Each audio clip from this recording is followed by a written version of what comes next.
Everyone, आप सभी का स्वागत है हमारे YouTube चैनल किदवई सर में। मैं आपका टीचर मोहम्मद अली किदवई। आज आपको मैथ का चैप्टर प्रॉफिट और लॉस पढ़ाऊंगा। आज के इस वीडियो में मैं आपको वो क्वेश्चन को सॉल्व कराऊंगा जो यूपी टेट एग्जाम में आ चुके हैं। तो ये वीडियो बहुत इंपॉर्टेंट है। तो चलिए इस वीडियो को स्टार्ट करते हैं। वीडियो को स्टार्ट करने से पहले आप हमारे चैनल को सब्सक्राइब कर लीजिए और इस वीडियो की क्वालिटी को हाई डाटा पे सेट कर दीजिए जिससे आपको वीडियो क्लियर दिखे। तो चलिए इस वीडियो को स्टार्ट करते हैं। अब ये वाला क्वेश्चन देखिएगा, इसमें कह रखा है कि 10 रुपए दर्जन की दर से केले खरीद कर 12 रुपए की 10 केले की दर से बेचने पर लाभ प्रतिशत क्या होगा ये निकालना है। ये ट्रिकी क्वेश्चन है। इसमें हमको ये बताया गया है कि किसी फल वाले ने 10 रुपए दर्जन की दर से केले खरीदे, यानी कि 12 केले उसने जो खरीदे हैं वो 10 रुपए में खरीदे हैं और 10 केले को वो 12 रुपए में बेच रहा है, तो उसका लाभ प्रतिशत क्या होगा। तो एक दर्जन में 12 केले होते हैं, तो 10 रुपए दर्जन की उसने खरीदा था। अब देखेंगे यहाँ पे हम मान लेंगे कि फल वाले ने 120 केले खरीदे हैं, यानी कि अब आपका जो ये जो था, इसने एक दर्जन केला जो है खरीदा था और 10 जो है केले बेचे थे, तो हम 12 और 10 का लासा निकाल लेंगे। तो हम एज्यूम कर लेंगे कि 120 केले उसने खरीदे हैं। ये चीज हम यहाँ पे एज्यूम करके इसको सॉल्व करेंगे। तो अब देखिएगा, जब 12 केले का जो क्रय मूल्य जो था हमको दे रखा था वो 10 रुपए दे रखा था, ठीक है। तो एक केले का जो क्रय मूल्य होगा वो 10/12 हो जाएगा। फिर 120 केले का जो क्रय मूल्य होगा वो 10/12 into 120 हो जाएगा, यानी कि 100 रुपए आएगा। तो 120 केले का जो क्रय मूल्य होगा वो 100 रुपए होगा। इसी तरीके से हम अब विक्रय मूल्य निकाल लेंगे। तो 10 केले का विक्रय मूल्य था वो 12 रुपए का, तो एक केले का जो विक्रय मूल्य होगा तो 12/10 हो जाएगा और 120 केले का जो विक्रय मूल्य होगा वो 12/10 into 120 हो जाएगा, यानी कि 144 रुपए आ जाएगा। तो अब यहाँ से हमको ये मालूम पड़ गया कि 120 केले का जो क्रय मूल्य है वो 100 रुपए है और 120 केले का जो विक्रय मूल्य है वो 144 रुपए है। तो हमको अब लाभ निकालना है। लाभ का फॉर्मूला होता है विक्रय मूल्य माइनस क्रय मूल्य होता है। तो 144 माइनस हम सॉल्व कर लेंगे तो 44 आ जाएगा यहाँ पे हमारा। फिर लाभ प्रतिशत निकालना था, इसका फॉर्मूला होता है लाभ अपॉन क्रय मूल्य इनटू 100 होता है। तो लाभ हमारा 44 आया है, क्रय मूल्य हमारा 100 है और इनटू 100 कर देंगे, तो यहाँ से हमारा 44% जो होगा वो लाभ परसेंट आ जाएगा हमारा। अब ये वाला क्वेश्चन देखिएगा, इसमें क्या रखा है कि यदि किसी दुकानदार को एक वस्तु को 390 रुपए में बेचने पर 20% का लाभ होता है तो वस्तु का क्रय मूल्य क्या होगा। तो ये डायरेक्ट आपका फॉर्मूले से निकल आएगा। इसमें आपको दे रखा है कि किसी दुकानदार आपको किसी वस्तु को 390 रुपए में बेच रहा है, तो 390 रुपए उसका विक्रय मूल्य हो जाएगा, 20% का उसका लाभ हो रहा है। तो लाभ प्रतिशत आपको दे रखा है 20% है और वस्तु का क्रय मूल्य आपसे निकालने के लिए कहा गया है। तो क्रय मूल्य का फॉर्मूला होता है क्रय मूल्य होता है विक्रय मूल्य इनटू 100 अपॉन 100 प्लस लाभ परसेंट होता है। तो यहाँ पे आप सारी वैल्यू पुट कर दीजिए। विक्रय मूल्य 390 था, इनटू 100 कर देंगे और 100 प्लस लाभ प्रतिशत 20 था, प्लस 20 कर देंगे। इसको पूरा सॉल्व कर लेंगे तो 325 रुपए जो होगा वो क्रय मूल्य आ जाएगा। अब ये वाला क्वेश्चन देखिएगा, ये ट्रिकी क्वेश्चन है। इसमें क्या रखा है कि यदि 8 पेन का क्रय मूल्य 6 पेन के विक्रय मूल्य के बराबर हो तो लाभ प्रतिशत क्या होगा। ठीक है, इसमें एक रिलेशन दे रखा है कि 8 पेन का जो क्रय मूल्य है वो 6 पेन के विक्रय मूल्य के बराबर है। तो इसमें हम मान लेंगे कि एक पेन का जो हमारा मूल्य है वो 1 रुपए है, तो 8 पेन का जो क्रय मूल्य होगा वो 8 रुपए हो जाएगा। ठीक है, और यहाँ पे एक रिलेशन दे रखा था कि 6 पेन का जो विक्रय मूल्य है वो 8 पेन के क्रय मूल्य के बराबर है। तो जो 6 पेन का जो विक्रय मूल्य होगा वो 8 पेन के क्रय मूल्य के बराबर है, यानी कि 8 रुपए हो जाएगा। तो 6 पेन का जो 6 पेन का विक्रय मूल्य होगा वो 8 रुपए होगा आपका, इस रिलेशन से। फिर 6 पेन का क्रय मूल्य निकालेंगे तो एक पेन का जो मूल्य है 1 रुपए है, तो 6 पेन का जो क्रय मूल्य होगा वो 6 रुपए हो जाएगा। अब यहाँ से हमको मालूम पड़ गया कि जो 6 पेन का जो विक्रय मूल्य है वो 8 रुपए है और 6 पेन का जो क्रय मूल्य है वो 6 रुपए है। तो यहाँ पे लाभ हो रहा है क्योंकि विक्रय मूल्य ज्यादा है क्रय मूल्य से।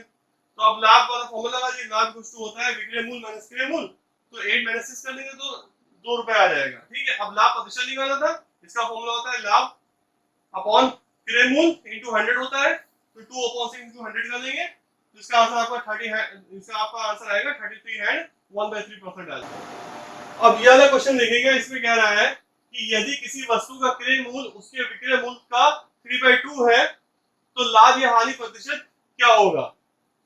ठीक है, एक रिलेशन दे रखा है कि किसी वस्तु का क्रय मूल्य उसके विक्रय मूल्य का 3/2 है तो लाभ या हानि प्रतिशत क्या होगा। बाकी हमें कोई चीज नहीं दे रखी है, ना हमको विक्रय मूल्य दे रखा है, ना हमको क्रय मूल्य दे रखा है, और हमें एक रिलेशन दे रखा है कि जो है क्रय मूल्य उसके विक्रय मूल्य का 3/2 है। तो इसमें मान लेंगे कि वस्तु का जो विक्रय मूल्य है वो x है, तो जो वस्तु का जो क्रय मूल्य होगा वो 3/2 ऑफ x हो जाएगा। तो यहां से 3/2 ऑफ x हो गया, नहीं 3x/2 हो गया। तो इसको फर्दर सॉल्व कर लेंगे तो 1.5 x हो जाएगा। तो अब यहाँ पे देखिएगा जो आपका जो क्रय मूल्य है वो 1.5x है, और आपका जो विक्रय मूल्य है वो आपका x है केवल। तो आपका जो क्रय मूल्य है वो आपका ज्यादा है विक्रय मूल्य से, तो यहाँ पे हानि हो रहा है। तो हानि का फॉर्मूला होता है हमारा क्रय मूल्य माइनस विक्रय मूल्य।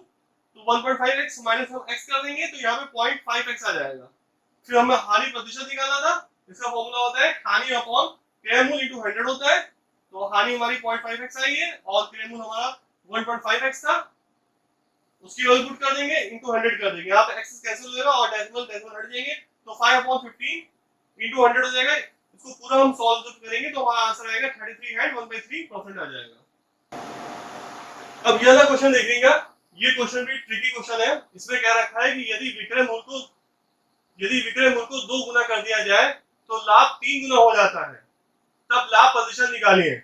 एक रिलेशन हमको केवल दे रखा है कि अगर विक्रय मूल्य को 2 गुना कर दिया जाए तो लाभ 3 गुना हो जाता है, तो लाभ प्रतिशत को निकालने कहा गया। तो इसमें मान लेंगे कि वस्तु का जो विक्रय मूल्य वो 100 रुपए है और लाभ होने वाले x रुपीज है, ठीक है।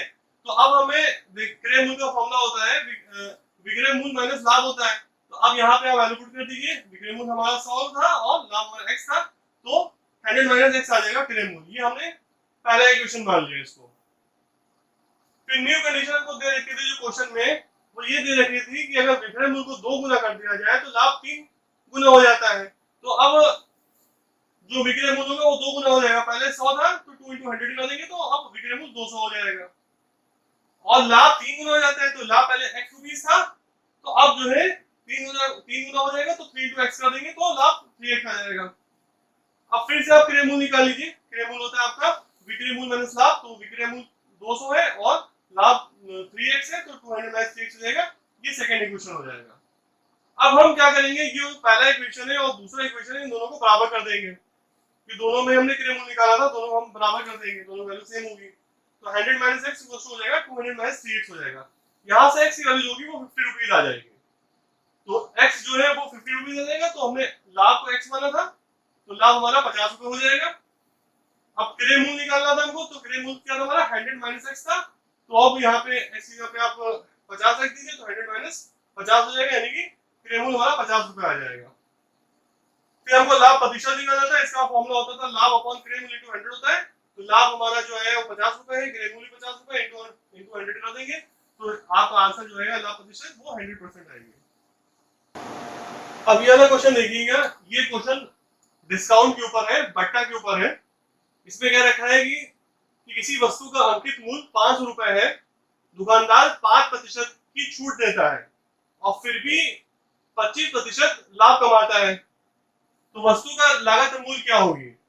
यानी कि हमको वस्तु का क्रय मूल्य निकालना है और ये दे रखा है कि वस्तु का जो अंकित मूल्य है वो 500 रुपए है और दुकानदार 5% की छूट देता है और तब भी उसको 25% का लाभ होता है। तो सबसे पहले इसमें विक्रय मूल्य निकाल लेंगे। विक्रय मूल्य का फॉर्मूला होता है अंकित मूल्य इंटू 100 माइनस बट्टा दर अपॉन 100 होता है। तो यहाँ पे अंकित मूल्य 500 रुपए है, 100 माइनस बट्टा दर जो है वो 5% है, यहाँ पे 100 माइनस 5 कर देंगे अपॉन 100 कर देंगे, तो विक्रय मूल्य 475 रुपए आ जाएगा। फिर हमें वस्तु का लागत मूल्य निकालनी थी, तो लागत मूल्य कह लीजिए या क्रय मूल्य कह लीजिए, तो उसका फॉर्मूला होता है विक्रय मूल्य इंटू 100 अपॉन 100 प्लस लाभ प्रतिशत होता है। तो विक्रय मूल्य हमारा 475 आया था, अपॉन 100 प्लस 25 कर देंगे, इंटू 100 कर देंगे, यहाँ से 380 रुपए आएगा। डिस्काउंट के ऊपर में और प्रॉफिट एंड लॉस पे मैं वीडियो बना चुका हूँ, उसमें मैंने सारे फॉर्मूले भी समझाए हैं, सारा कॉन्सेप्ट समझाया है। अगर आपने वो वीडियो नहीं देखा है तो डिस्क्रिप्शन में हमने लिंक दे रखा है फॉर्म वन वीडियोस में, उस पर आप क्लिक करके हमारे सारे वीडियो देख सकते हैं, जिसमें मैंने डिटेल में सारे चैप्टर समझा रखे हैं। अब ये वाला क्वेश्चन देखेंगे, इसमें कह रहा है कि यदि एक वस्तु को इसके मूल्य के 10% कम पर खरीदता है और उसके मूल के 10% अधिक पर बेचता है तो उसका लाभ क्या होगा। तो मान लेंगे वस्तु का अंकित मूल्य 100 रुपए है, तो जो क्रय मूल्य होगा वो 10% कम पे खरीद रहे हैं, तो 100 माइनस 10% ऑफ 100 हो जाएगा, यानी कि 90 रुपए आ जाएगा। और विक्रय मूल्य जो होगा वो 10% अधिक पे खरीद रहा था अंकित मूल्य से, तो 10% अधिक पे बेच रहा था जो है अंकित मूल्य से, तो अब जो होगा विक्रय मूल्य होगा तो 100 प्लस 10% ऑफ 100 हो जाएगा, यानी कि 110 रुपए आ जाएगा। फिर हमको लाभ निकालना है, लाभ का फॉर्मूला होता है विक्रय मूल्य माइनस क्रय मूल्य होगा, तो 20 रुपए जो होगा वो लाभ आ जाएगा। फिर लाभ प्रतिशत निकालते हैं तो वो होता है लाभ कौन क्रय मूल्य इंटू 100 हो जाएगा, तो यहाँ से हमारा जो लाभ प्रतिशत रहेगा वो 22.2/9% आ जाएगा। Thank you for watching this video. आप हमारे चैनल को सब्सक्राइब करें, वीडियो अच्छा लगे तो लाइक करें और बेल वाला घंटा बजा दें, जिससे आपको आने वाली वीडियो का नोटिफिकेशन मिलता रहे। प्रॉफिट लॉस पे और डिस्काउंट पे मैंने पहले भी वीडियो बना रखा है, जिसमें मैंने पूरा चैप्टर भी समझाया है, फॉर्मूले भी समझाए हैं। अगर आपने वो हमारे वीडियो नहीं देखे हैं तो डिस्क्रिप्शन में मैंने लिंक दे रखा है, उस पर क्लिक करके आप हमारे पुराने वीडियो भी देख सकते हैं। Thank you for watching this video.